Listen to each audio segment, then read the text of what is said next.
Tsaka next time, as a matter of courtesy, not to me. I don't need it, but to the government. Kasi gagastusin natin yung pera ng tao. The next time, huwag ninyo akong parigin-rigin ng revolusyon. Naku, Diyos ko. Yan ang mas delikado sa COVID.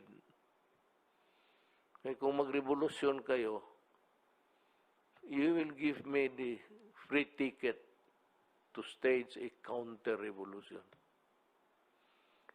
How I wish you would do it.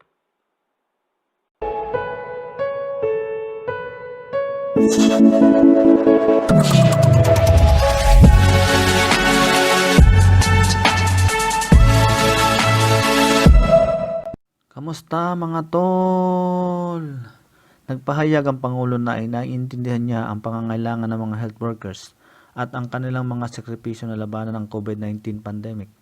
Pinahayag din ng pangulo na bibigyan niya ng mga additional na benepesyo ang mga health workers gaya ng life insurance, free transportation, free accommodation, risk allowance, 10,000 to 15,000 cash aid para dun sa mga health workers na infected ng COVID-19 at frequent testing. Pero nagsabi rin siya ng babala laban sa mga taong gustong maglunsad ng rebolusyon at kanya itong hinamon na ituloy ito. Panoorin natin. Well taken. And they are right. Itong government, not the government, but yung health workers who will be in the hospitals. Private. Am I correct? Okay. Alam ko ho, kayong adhere or no one is going to meet me tonight? Wala. So if they're listening now, ganito ang the following moves that government has decided. We agree that you are bone weary. Alam ko na talagang doon kumikit-kit na sa buto ninyo yung hirap ninyo. Both of the pressure, the stressful work, and also the uncertainty and the fear of getting COVID and not having anything in return. And that would also be wrong because yung tawag na unjust enrichment at the expense of others. Well, it is not really the real case on all fours. It applies that government cannot take advantage of the services of private persons or citizens and yet send them to the dragon pit. So we are ready to consider that itong, well, if you want to term it stipend or allowances or pay.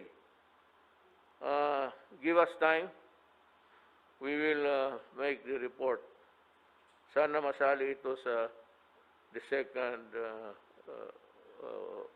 bayanihan. Baka masali ito. Kung masali ito, ibibigay ito sa inyo. Ora mismo. No delay from the Treasury diretso na sa inyo. If you want it to be treasury warrant, fine. If you want to be in cash, fine. We will look for the right persons to distribute it. But the thing is, you can rest assured that there will be no corruption dito. Talagang uupakan ko kayo, mga putang ina. Talagang uupakan ko kayo. Yeah, the humiliation of being treated as one who has been ousted from service because of corruption. Para malaman ng mga anak ninyo na babuhay kayo sa putang inang kalukuhan. Regarding the benefits, we were also strongly recommend it to be included in the bayanihan. To insurance, then free accommodation, free transportation, free and frequent testing. Magdasal lang tayo sa Diyos. There is enough to are scraping.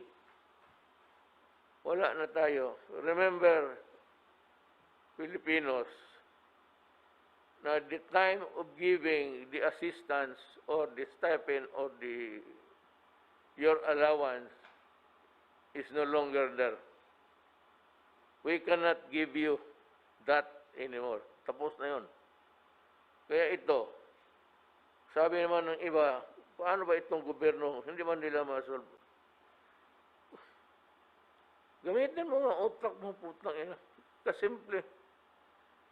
COVID is the enemy, not government. Government is trying to control. As a matter of fact, government put you in prison in your houses. Kaya ano nangyari? Maraming ayang din sumunod. Cebu is a standout. I saw it from the government surveillance TV. Then, nakita ko parang wala nangyari. Motor sila lahat.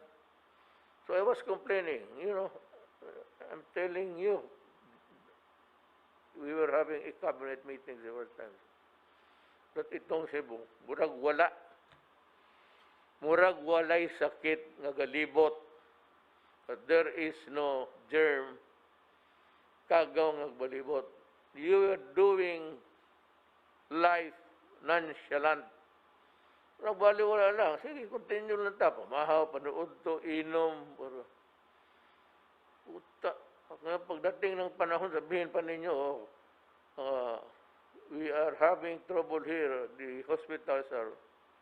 Nobody but nobody in this world was really prepared to deal with it.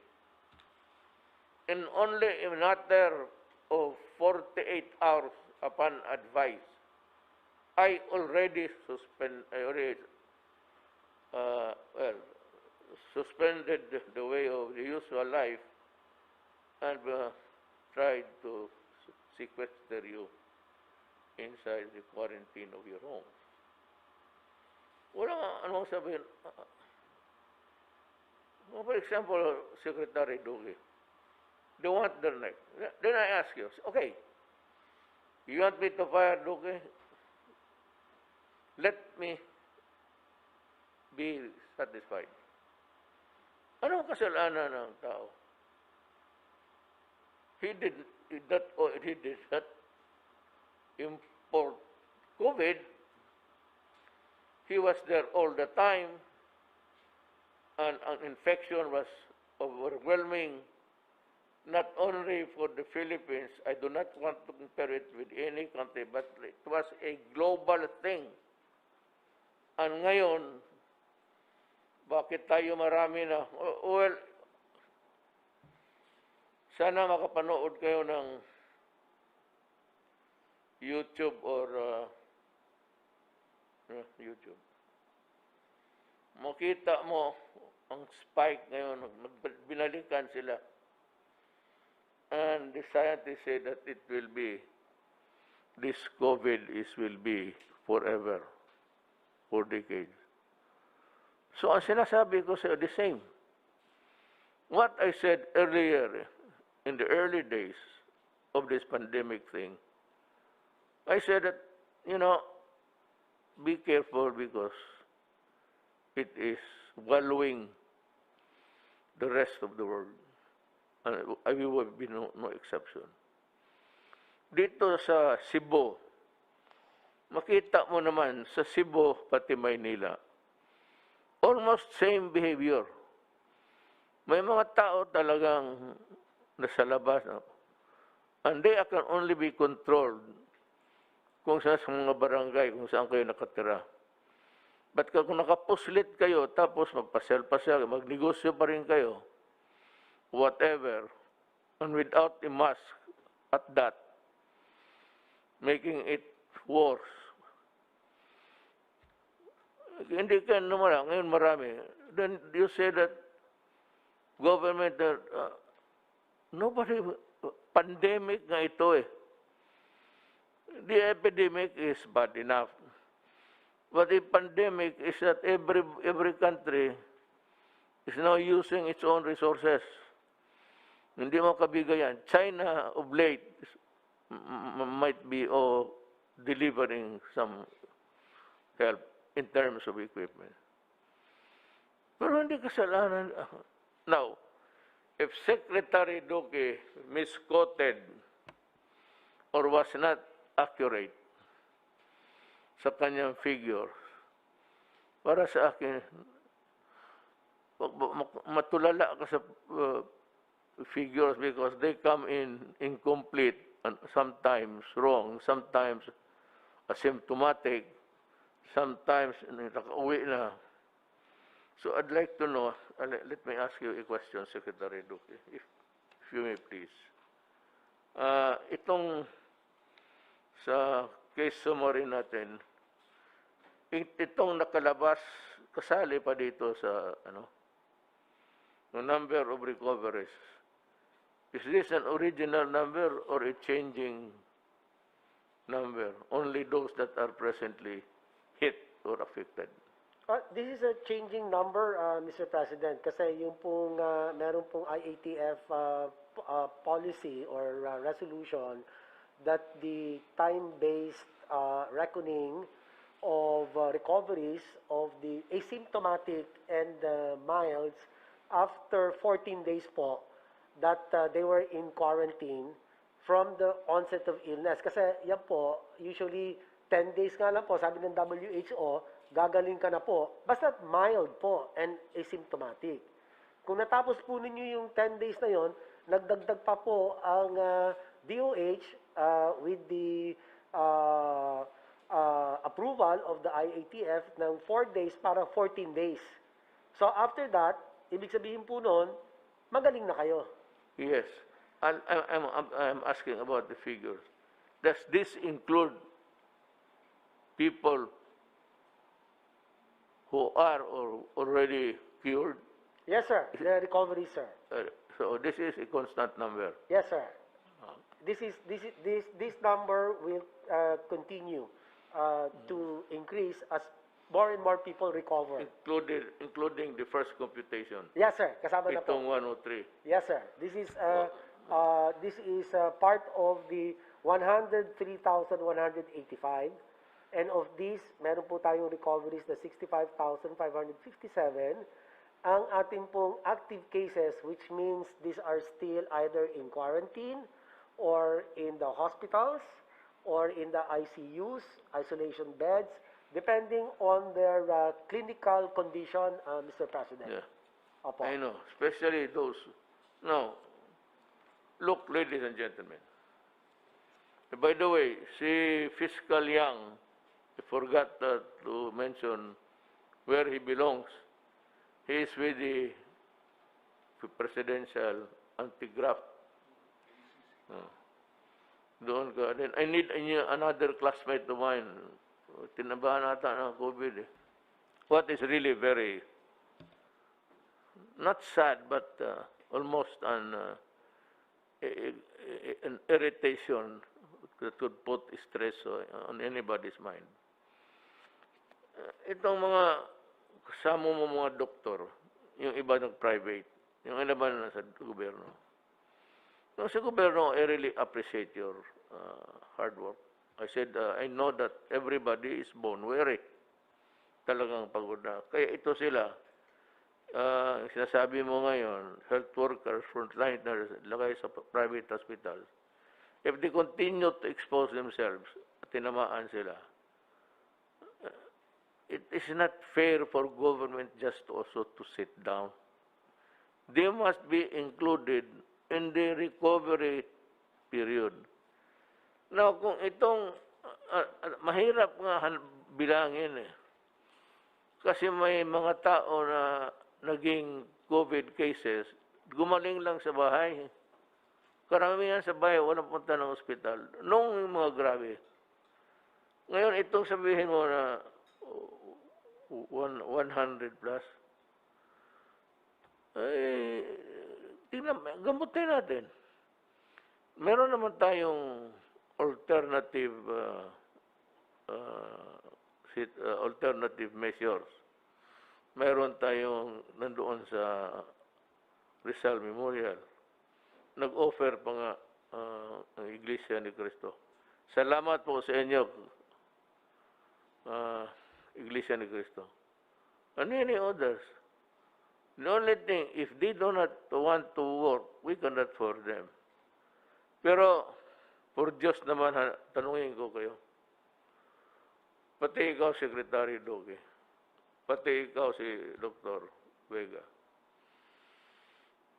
Kung mga ganito na sitwasyon, we are up against virus, germs, microbes, tapos nagkasakit.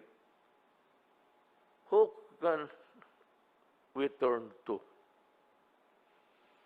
Kung gera lang sana ito, I can order general lang sana ito gawin mo. I am not satisfied with this because losing on that province, no. Pasabihan ko ang police secretary nyo, napakahina yung trabaho niya. Ngayon, dito sa iyo, I ask now every doctor and nurse. My wife has also volunteered to be a frontliner. May anak kami,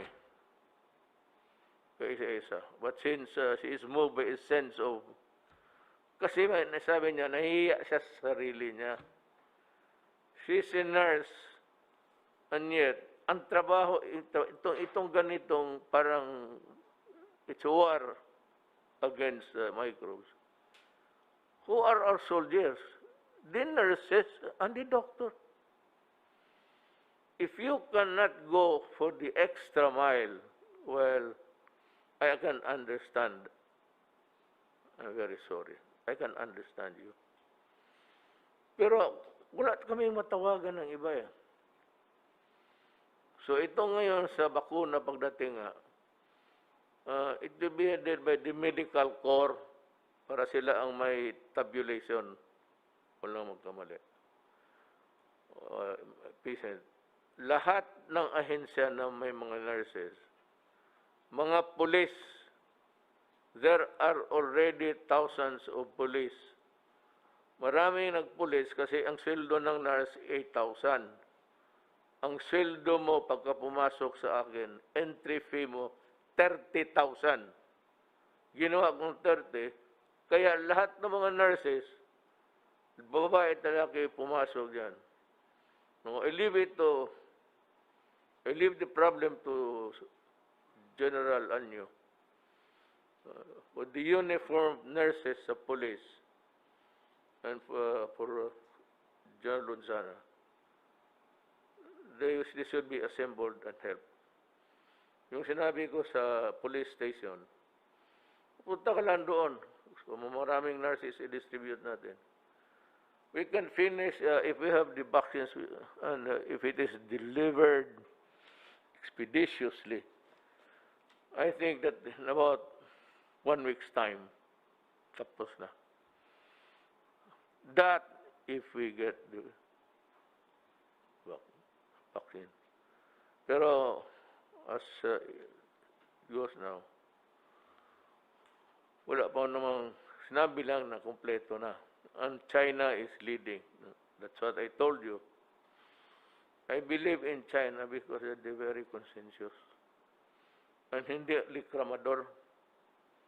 May isang bayan na mayaman, pagka reklamador no, binigay na ng Panginoon Diyos yung biyaya niya.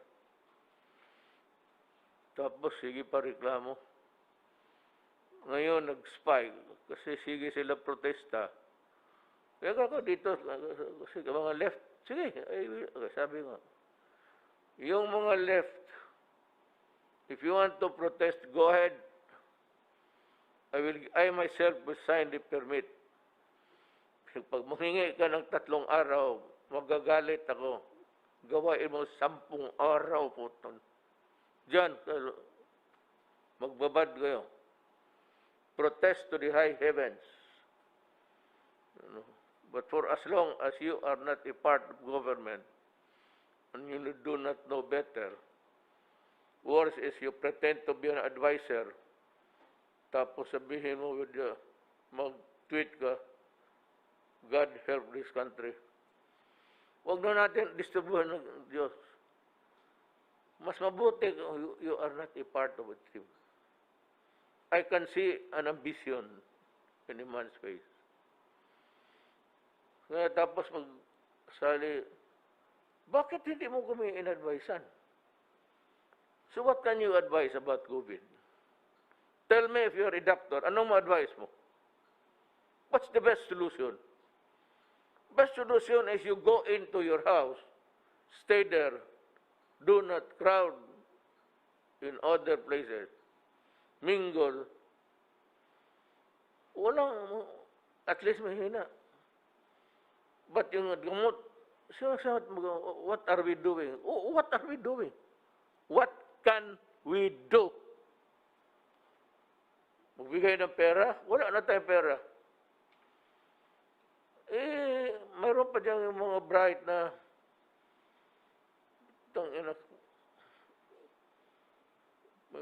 Neanderthal instinct. Bright nga. Modern, pero Neanderthal thinking. Na sige, sabi ng gobyerno, sige banat sa gobyerno. Butang ina, ganito yan eh. Kayo mga animal kayo. Kung bright talaga kayo sana, kayo na nakaupo dito. At nagawa na ninyo ang gusto ko. But for as long as you're not part in government, you can criticize. But do not be a double standard idiot. Pretending to advise, then you criticize. You tell us, because karamihan dito, General Galvez, General Anyo, General Lorenzana, Bongo. Hindi naman tayo, isang doktor ka lang eh. So we would need also the input of other doctors who might have had trainings outside regarding this matter. Tropical diseases, infectious diseases. Nakatulong sana. Ngayon kung wala kayong maibigay, and it's not our fault if we are lagging behind. Una-una, wala tayong we do not have the equipment, we do not have anything. The Philippines is still a new country until now. Would you believe it? Kakaanak lang nitong Pilipinas. Kaya minsan ang lumalabas yung mga bright kuno, pero nakabobo naman. Akala ng mga gago, gaga, mas marunong sila kaysa atin. Oh well, run for president. I will help you. You identify yourself. Or I will keep track of your, tapos sabihin ko sa inyo kung anong ginagawa ninyo. Puro kayo daldal. Tapos sabihin ng gobyerno, keep on harping on Secretary Duque. What will I do with him? There's lack of hospital beds. Talagang nagkulang. Nobody anticipated this. This is a pandemic. It's bigla. Medicines, ganon din. Naghintay tayo ng matagal.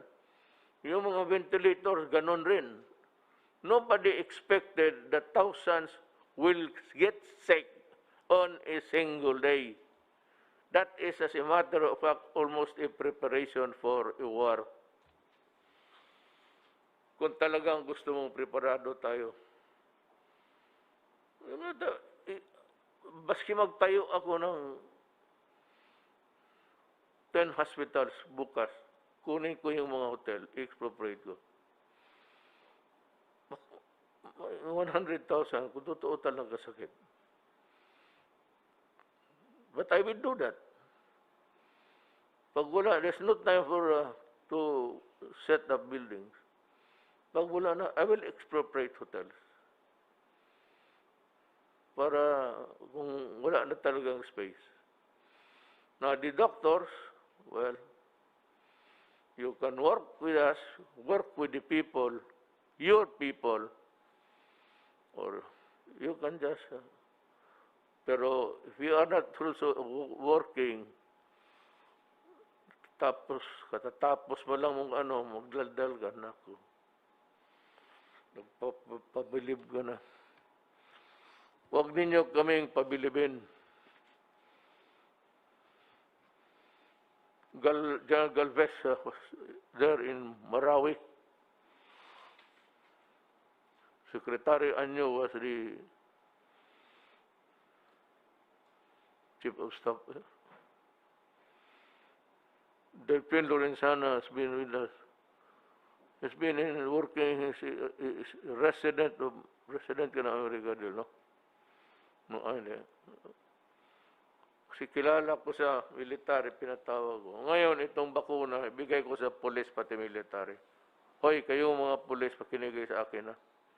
Linisan ninyo yung presinto ninyo and make it ready for in the day I pray that it would come. Yun na lang ang police station mas malapit. Saka marami. Basta doon, only requirement is Pilipino ka, wala na. Kung gusto nilang pa-injection ng 5, magpaikot, hayaan mo. Sige.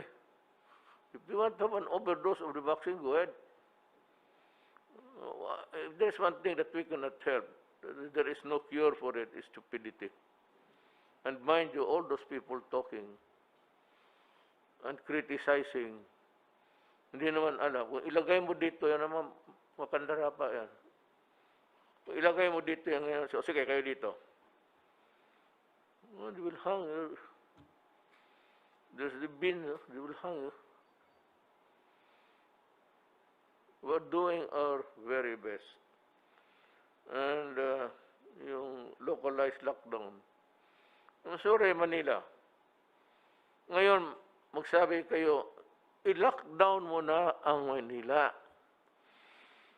Ibang lugar, entire Philippines, para talagang wala nang mahawa. Wala ka nang mahawaan, wala ka nang mahawa. Problem is, wala na tayong pera. I cannot give food anymore and money to people. So, I have to,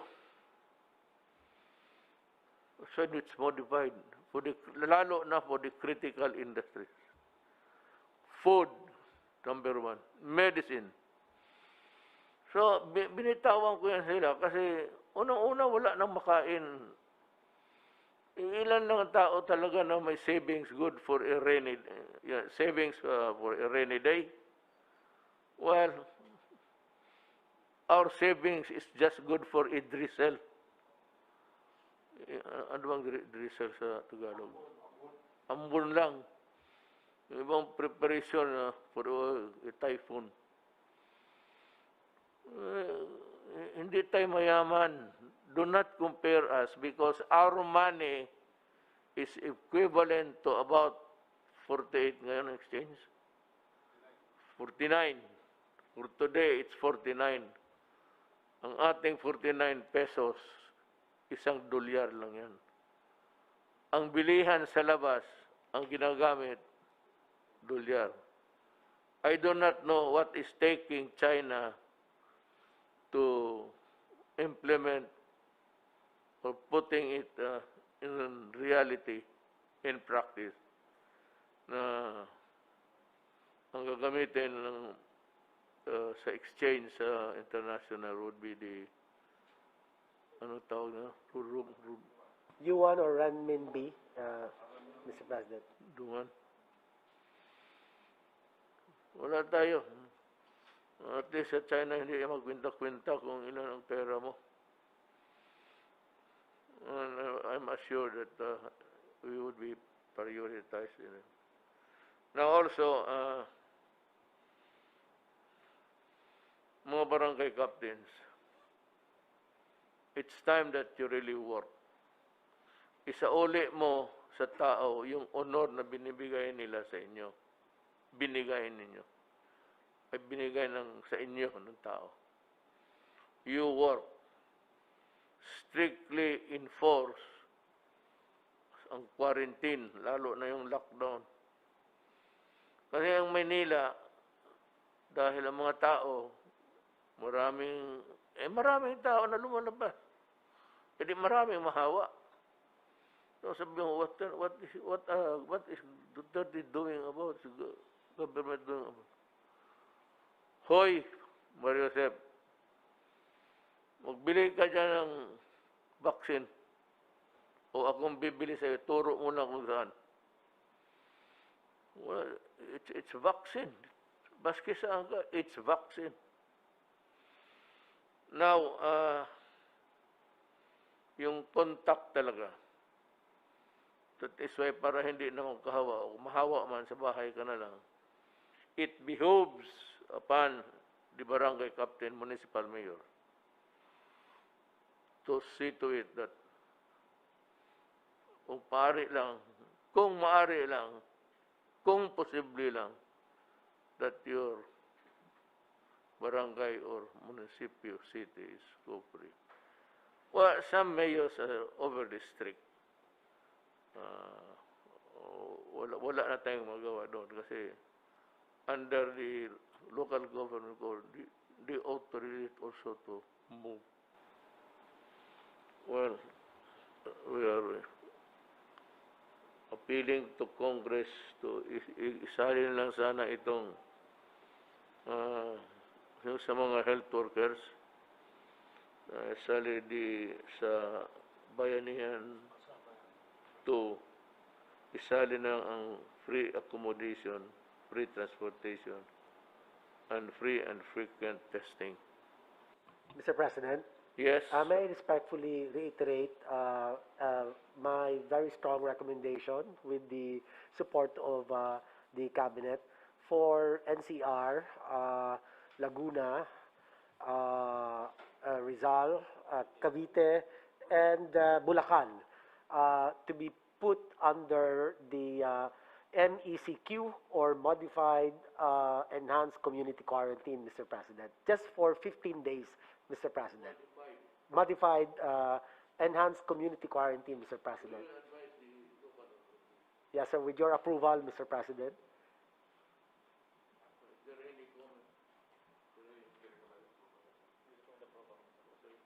Thank you very much, Mr. President. Maraming salamat po, Mr. President. Anyone who would want his piece? Sir, Mr. President. John Galvez then. Sir, Yusek Bega and I are going around also with Secretary Duque with the hospital, sir. And we found out that those who are affected by COVID, there is some sort of psychological impact on our health workers. The Bayanihan one has given 1 million for those who died and also 100,000 for those severe and critical patients. But those who are mild, who are also hospitalized and also having the anguish of being infected, sir, we recommend, sir, na mabigyan, sir, natin at kahit na 10,000, sir, yun. Sir, yung mga almost 5,000 po, sir, yung naging positive, sir, natin. Kasi yung fear, sir, fear ng mga sir natin, ng mga health workers to be afflicted by sir, parang nagkakaroon, sir, ng discrimination. They will be sir, kasi ako meron din akong pong staff na heya ko, sir. He cried out loud na parang may emotional breakdown ang isang sir, especially yung health worker na he is even expose herself or himself to the danger, and then later on parang he will feel discriminated. That anguish, parang sir, parang hindi natin man, sir. Then they spend also money for their own medicine, for her own medicine. It is proper lang, sir, na mabigyan natin kahit konti, sir, na kahit na 10,000, sir, each. I agree with you. Even 15. So ikaw pala ko. Sorry. Mr. President, you ordered us a while ago to assemble those nurses who enlisted in the armed forces, pati dun sa PNP. Yes. We will do that, Mr. President, but there might not be enough of them kasi baka konti lang ito. Now, we propose something. like calling to active duty those reservists, medical Naisip reservists. ko rin yan. Will call to active duty these people for a period of 2 years to serve with the AFP. And then we propose also that to beef up our health services command to be able to allow us to be allowed to enlist at least 10,000 people composed of doctors, nurses, medical technologists, medical aid men. And this will become our reserve for any eventuality. Mabuti ito, Mr. President, na kasi itong mga taong tumautosan natin, pwede sila mag-overtime, and they will be under the military control. So, mas madaling utosan, Mr. President. So, we are going to prepare the organization and the budget, and we will show it to you, Mr. President, for approval. I have heard the call of different groups from the medical community for a 2-week enhanced community quarantine, SEQ, in Mega Manila. I fully understand why your health workers would like to ask for such a timeout period. They have been in the front lines for months and are exhausted. To our health workers, this is a war that you have been trained to fight. This is a profession that you, all of you, and who are educated and trained to face such challenges, you're frontliners in the battle because you are learned in this field. Kung bayaan natin tutulungan, kung walang tutulong rather, sa bansa at ang mga kababayan natin, sino ang maasahan ko? Sino ang maasahan natin na gumawa ng trabahong ito? Huwag kayong mawalaan ng pag-asa. Nakikita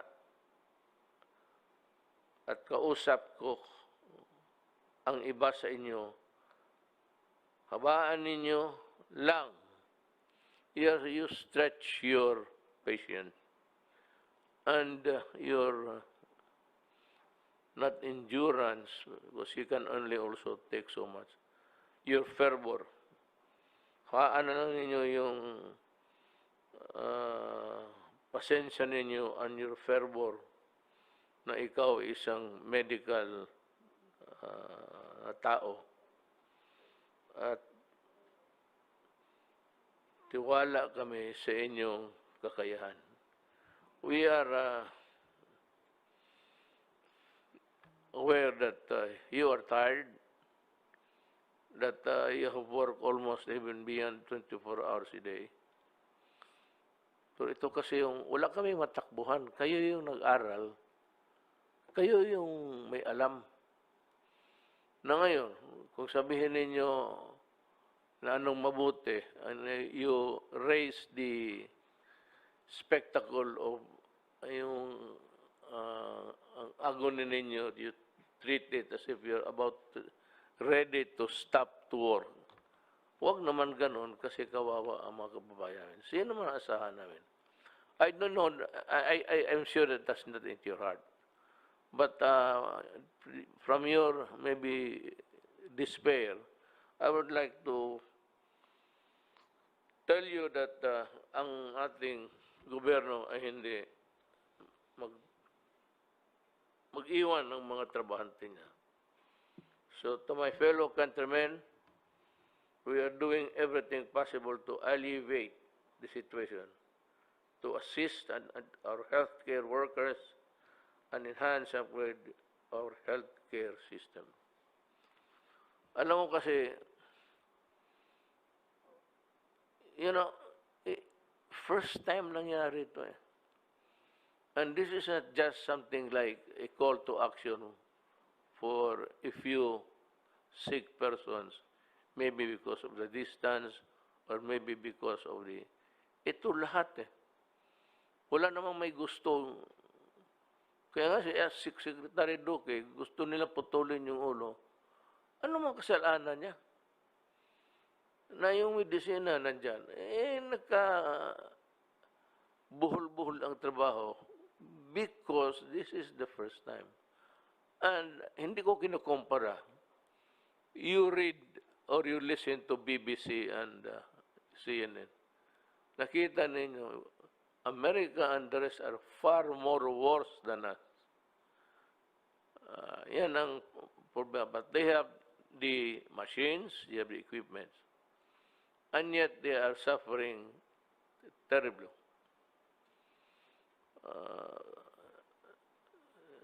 Almost, hindi ka makapaniwala. So kami dito, hindi namin kayo kinakalimutan. There would not have been no need for you to go into itong ganito and raising your hands as if sabihin ninyo revolution. Now, if you think that this can be solved by revolution, then by all means we start it. Mas gusto ko. Kung magsabi kayo, nagtaas na kayo, revolution, go ahead. Because I would be calling all people who love their country to come forward and work with the people. Yung mga health workers na hindi connected sa gobyerno, we will try to help. But that there is no need for you and for the guys, ng 1,000 of you, telling us what to do publicly.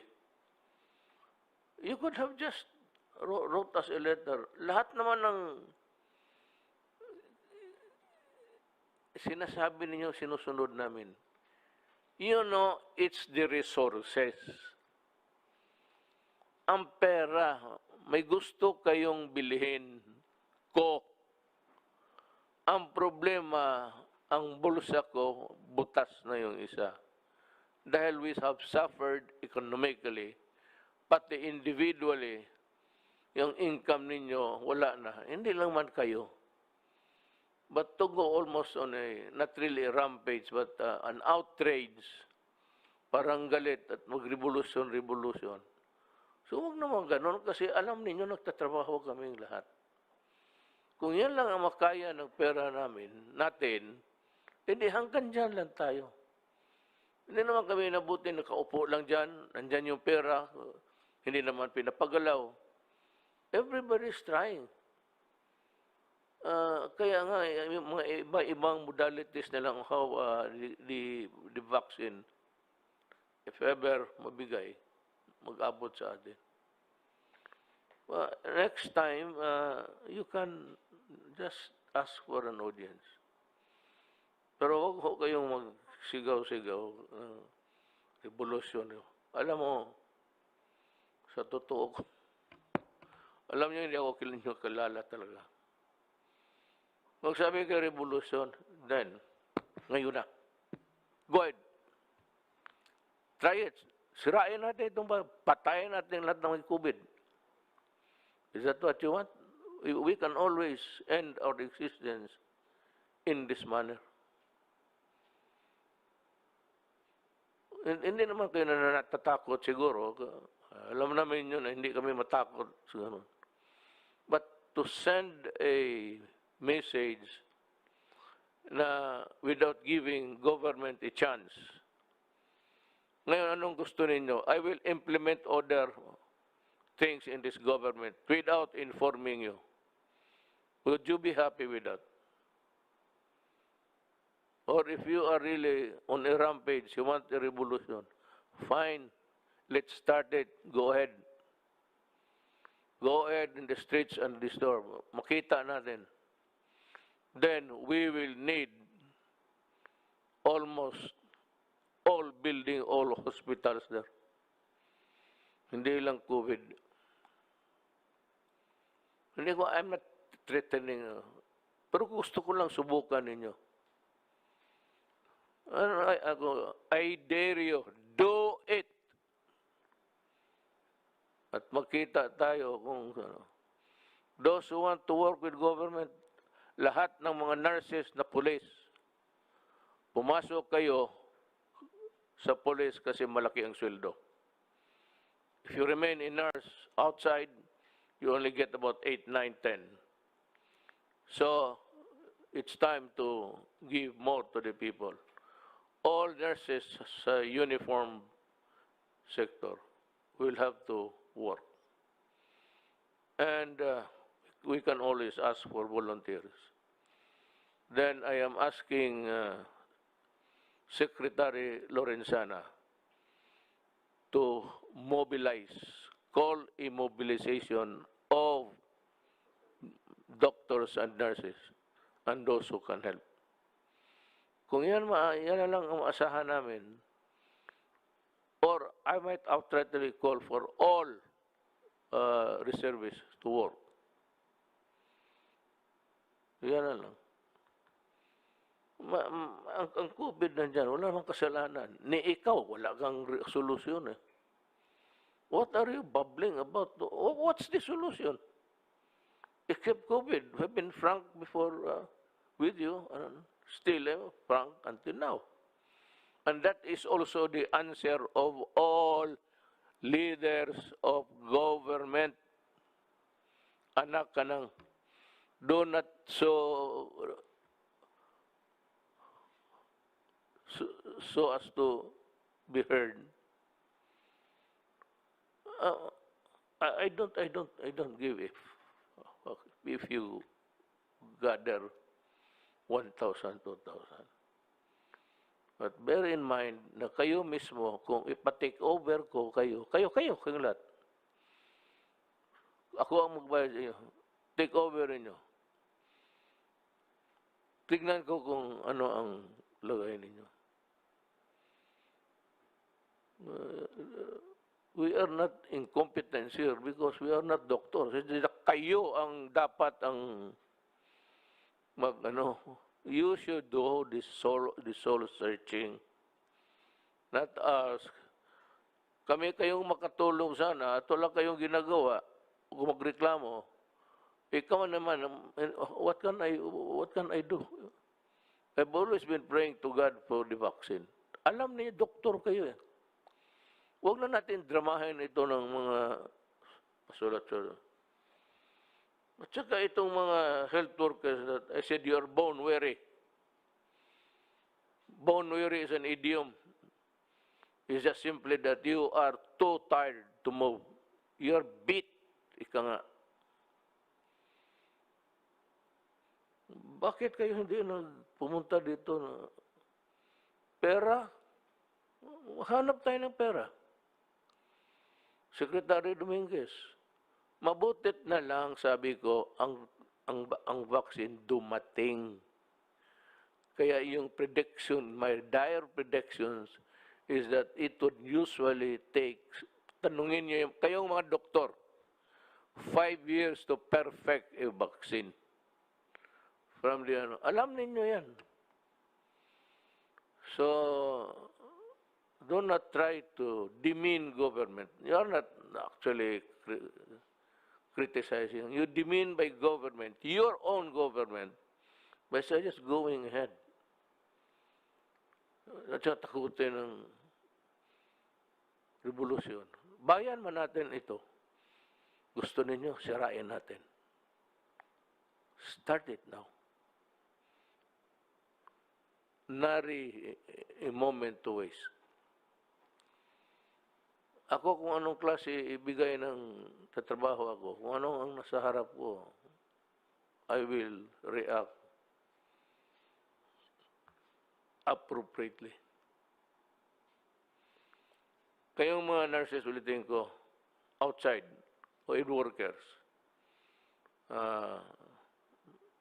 maghanap ako ng pera sa Congress. Again, to the health workers, doctors, nurses, not connected with government, we will try to look out for a way. Marami kaming gustong ibigay sa inyo. Insurance, then return 10,000 risk, tabala, across the board yan. tapos free accommodation, free transportation, free testing.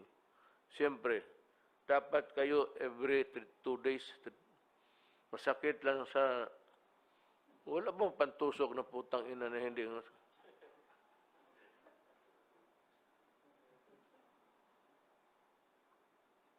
Okay lang yan sa tilaok.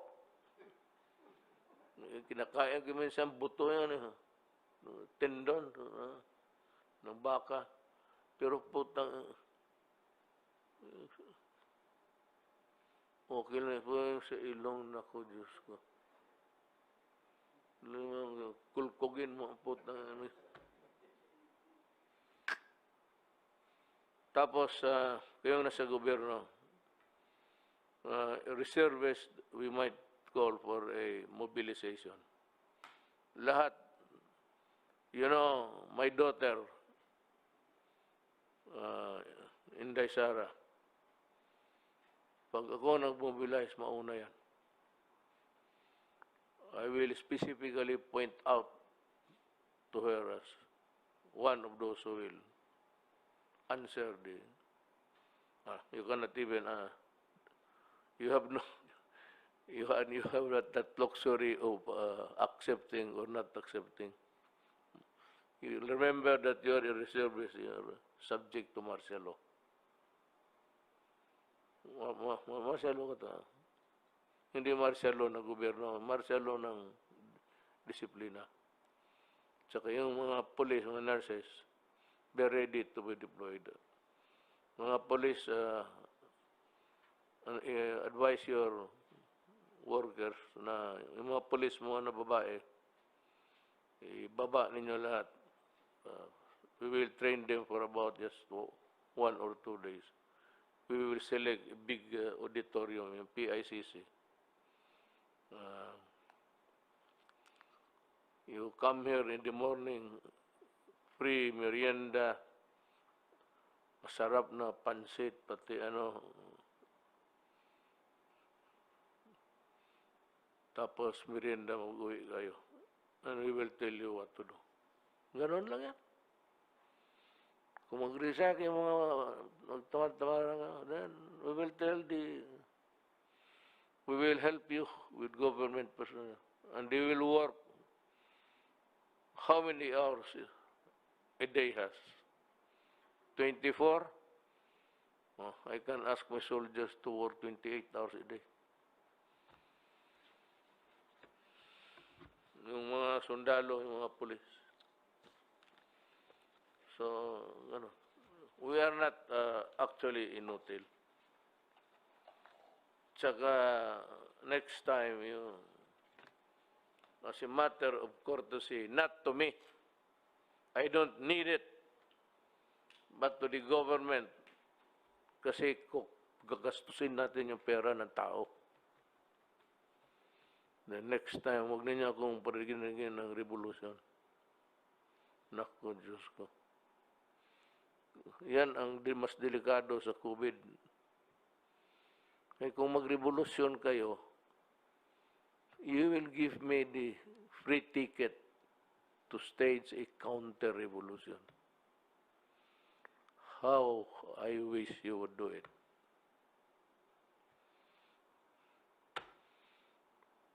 Mga kababayan ko, tiis na ng kunti.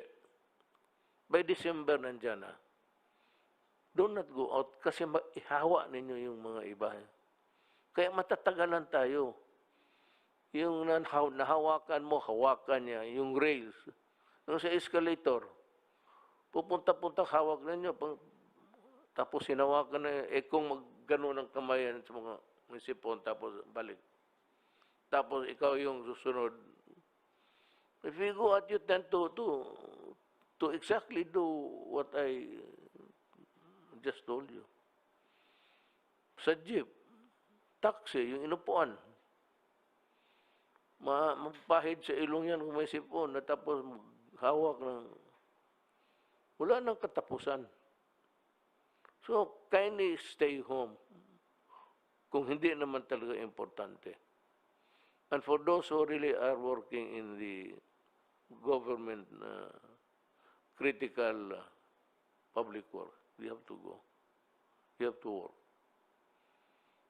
Mayroon na tayong medisina. Maraming salamat sa panonood.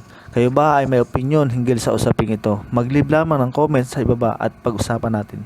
Kung nagustuhan nyo ang video ito, huwag kalimutang i-like, i-share, i-subscribe at click ang notification bell button para updated kayo sa mga video i-upload ko, mga tol.